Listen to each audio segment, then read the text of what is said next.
Mummy papa જે ઈચ્છે છે એ જ તમારા ટીચરો ઈચ્છે છે કે મારું બાળકને તમે રિસ્પેક્ટ આપો એટલું હૃદય કોમળ બને. હૃદય નાજુક હોય ને જેનું પ્રેમાળ હોય ને એ જ હૃદય પ્રેમાળ કોમળ હશે ત્યારે તમારા ટીચરને કે તમારા મમ્મી પપ્પાને કેવું બાળક ગમે?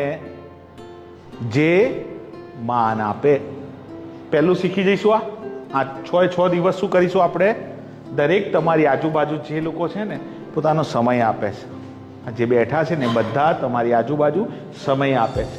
એમનું પહેલા રિસ્પેક્ટ આપણે માત્ર ને માત્ર એકબીજાને રિસ્પેક્ટ આપીશું અને પેલા 10%માના તમે બધા છો એવું માની લો. તમારી વેલ્યુ મૂલ્ય તો જ વધે જ્યારે તમે હંમેશા હકારાત્મક રહો અને ક્યારેય કોઈનું છીનવીને પૂછી લઈશ ઓબ્જેક્ટિવ તું પેપરમાં લખી દેજે નાખી દેજે હું તારું પેપર લઈ લઈશ તું મને આલ દેજે. આવું બધું અમે જોઈએ છે. પહેલેથી આ વૃત્તિ તમારામાં આવી ગઈ ને એટલે તમારું પહેલેથી જ નિષ્ફળતાનો ગ્રાફ આમ ચાલુ થઈ ગયો. કોપી નહીં કરીએ, પરીક્ષામાં પણ કોપી નહીં કરીએ આપણે, કોઈ વ્યક્તિની કોપી પણ નહીં કરવાની. તમે બધા યુનિક છો.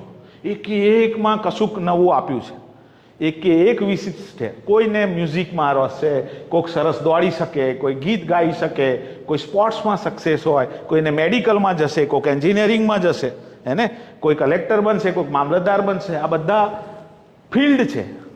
બધામાંથી તમે કશુંક બની શકો એવા છો જ. એટલે હું કોપી કરું, પેલો આ લાઈનમાં ગયો સાયન્સમાં, હું સાયન્સમાં જવું નહીં કરવાનું.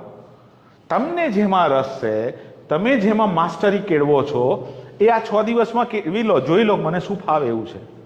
નેક્સ્ટ ફોલોઅપ કેમ્પમાં એ પણ શીખવવામાં આવશે માપદંડથી કે તમારામાં શું છે એ શોધી શકે. તમારા ટીચર્સ પણ શોધી શકે. રોજ સમય અમારી ભાષા, અમારી આવડત કોકમાં રેડાય, તમારામાં એનું સિંચન થાય, એ મારું સમર્પણ કહેવાય. તમારું સમર્પણ રોકાણ કર્યું છે. કેટલાક મુશ્કેલીમાં હોય, કોઈને સંઘર્ષ પણ હશે. આ 6 દિવસ બધી બાબતો શીખે, બધી બાબતોમાં જીવ રેડીને વાંચે, સાંભળે, લખે અને ઘરે જઈને પોતાનું કામ શરૂ કરે તો 6 દિવસ પછી તમે તમારું ટાઈમ ટેબલ આજે જે વાત કરી એનો ઉપયોગ શરૂ કરો તો તમે સમર્પિત કહેવાય.